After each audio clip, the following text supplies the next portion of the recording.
Welcome back. You're still tuned into Smart Money on CNBC TV 18. We are in conversation with Amisha Vora of Prabhudas Lilladher Group, which she recently acquired. So that's the big news headline. But we're also talking to her about her investment style, and she is our outstanding woman in finance for this series. Amisha, before the break, you were telling us about your investment style, how you like to identify companies that are on a growth path, but also at an inflection point. What else? Where do you see the alpha generation? Because you do believe that this is a decade that belongs to India, belongs to investors. How do I generate alpha for my portfolio? So which are the sectors which will be leading in that alpha generation? So I think that I still believe, particularly defense, there is a sea change in terms of national policy which has happened. But beyond that, they've got a time of almost 4 to 5 years to implement it. So what has really happened is they have a negative list of items which they cannot import. They also have given competitive bidding and level playing field to private and public. And they want to strategically develop the entire vendor industry behind that. So there are a few listed plays, I agree.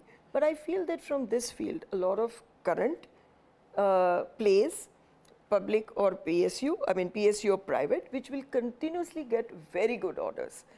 Right now, our industry is just about 90,000 crores domestically. We feel in 5 years, it will become 5 lakh crore.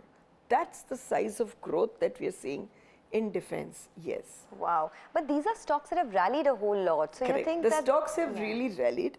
But if you see, some of them are with almost no debt kind of a balance sheet, are still around 15 to 20 times multiples. They're not so high.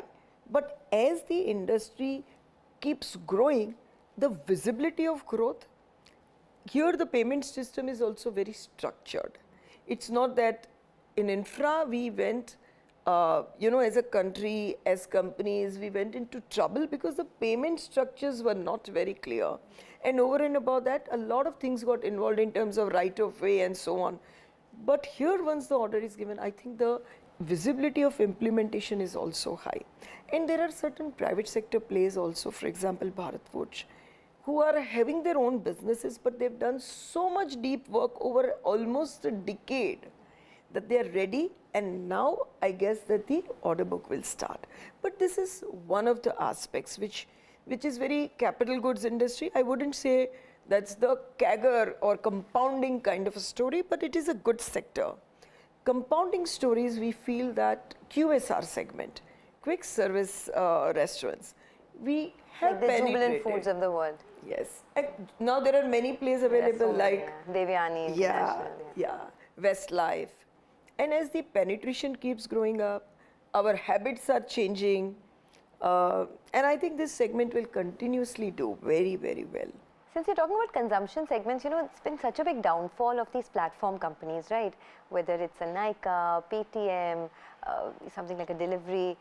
What's gone wrong here? And from an investor standpoint, what does one do? See, I think one needs to understand two things. As what I always say, that the stock prices have two aspects. One is fundamental, second is valuation. Some of these businesses were, when they got listed, also were similar. What happened is US interest rates were almost near to 0 or 0.5%. So when you discount the future cash flow, we used to discount for next 10 years, 15 years at 0.5%. Now we discount it at 4%. So the whole value comes down substantially. That is part one. Part two is that we assumed, markets, investors were made to assume that the easy liquidity scenario is here to last, but it never lasts. So which means that you keep grabbing market share, we will keep funding you. Now that funding is out of the way, so that they have to stop their market share chase game a bit and start focusing on profitability to sustain.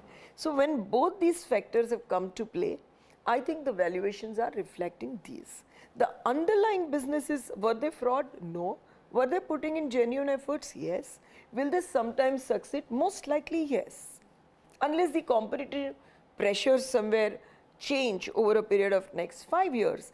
But some of them have made dominant positions, but they need that breathing time to now To be return to viewed. profitability. Yes. Yeah, because there has been a lot of cash burn for these companies. Absolutely. And that was what investors wanted them to do.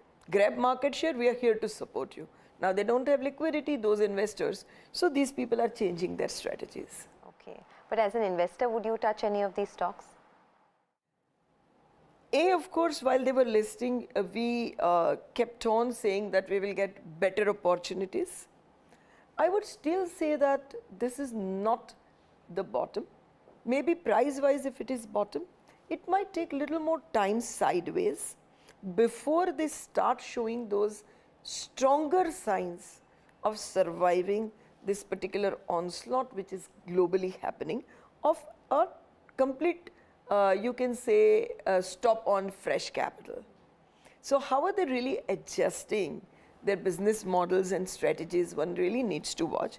But there are a few very good plays. For example, Policybazaar. I would somewhere think that they are close to making it first in the race in terms of their business model. They are very well entrenched and they are a necessity. So also, no doubt, Zomato, they are necessity. But I would think that in the race, probably Policybazaar will be the one to stand tall amongst the others. faster. Okay, that's on Policybazaar. Any other themes before we wind up this stock market discussion? Any other themes that you like? You spoke about defense, you spoke about QSR. Any themes that could sort of balloon over the next 1 to 2 years? So I think that, see, some of the stocks have really done well. For example, hotel industry also has done really well, be it Indian Hotel, Lemon Tree. But we have entered a phase where next 3 to 5 years, the supply of hotel rooms is very limited. The habit of experience, spending on experience has improved substantially. Also, the business will continue to flock to India from all the corners of the world. So here you're seeing limited supplies. So I see rising trend in room occupancy, rising trend in room revenue, and rising trend in their non-room revenues also. So with these combinations, and most of them have adopted very capital light model of giving their brands and management, I think this sector will continuously do well, even for next 2 to 3 years. Okay, yes, the way we are all consuming, the way we are paying for experiences, right? Yeah. I mean, it's no surprise that these sectors will do well. Okay, tell us a little bit about your own personal experiences. Since you have been in the market for over 35 years now, who has your biggest mentor been? What is your, the mistake perhaps you may want others to avoid? Let's start with your mentor. Who's your mentor in the market? So I would say that I was very lucky. As you know, I started my career in research and then moved on for institutional sales. Now, of course, I manage the full business. So I had opportunity to meet the best of the minds and fund managers. Somebody who comes at the top of my mind is Morgan Stanley's fund manager, Mr. Vinod Sethi.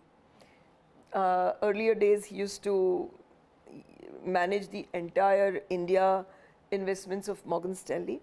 And the early, I would say, investor into HDFC Bank, and in all those discussions, from an outsider perspective, how they view the Indian markets, the larger opportunity, how to see the larger opportunity that this housing finance is so nascent as compared to X, Y, Z countries, that there is nothing but growth here.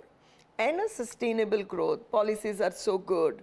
So the outside in perspective and a broader view, I think the first which I used to learn is from Mr. Vinod Sethi. But also as I moved on and I used to meet a lot of corporates, many have impressed me a lot, but in the earlier days, someone who has really impressed me is Mr. Dadi Sheth from Levers. Okay. I believe that many good CEOs I've seen, but somebody who has a fantastic blend of strategy, micro and numbers was him. And that was seen the way he really took Levers those days to places and changed the whole presence of Levers in India with all the mergers and all that. So like that, I think both from corporate side and also from the funds management side, there are many who have really impressed me, and I keep learning. Every meeting for the management I go, of course I'm learning about their business and what will happen to their stocks, but I also get a lot of management lessons as to what's really working for making this organization so solid.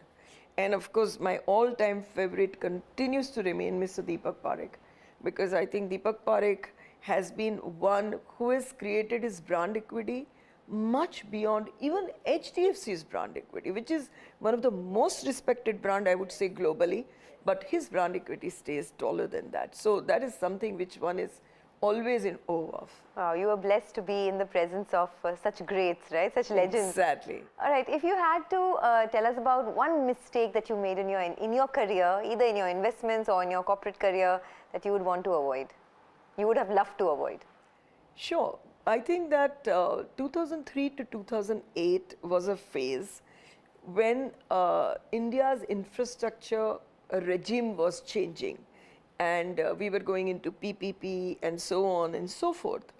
I don't think only me, but all of us as corporates, banks, country, policymakers and investors, we made a mistake in terms of really understanding the on-ground challenges which infrastructure implementation in India can have, and which can just derail the whole cycle, resulting into complete loss of investments. And I think in that what also contributed is that these businesses that we realized early on, after a 2 years growth story, we realized that these businesses are finally not generating cash. Their cash is still getting stuck. So we got off that. But I think even to get carried away with a growth which does not generate cash is a mistake which we did, and I would always refrain from that going forward. Okay, so never buy companies which are growing but not generating cash. All right, Amisha, we have run out of time but not out of questions. It was really a pleasure speaking to you, and all the best. Hope you hit newer pivots of success and path the way for all the ladies who are watching you. I mean, all the younger generation who's watching you and wants to perhaps follow your footsteps. Thanks a lot for joining in. Thank you so much. Okay, with that, it's curtains down on another episode of Smart Money. Keep writing to us. We love getting feedback from you. Till then, stay safe.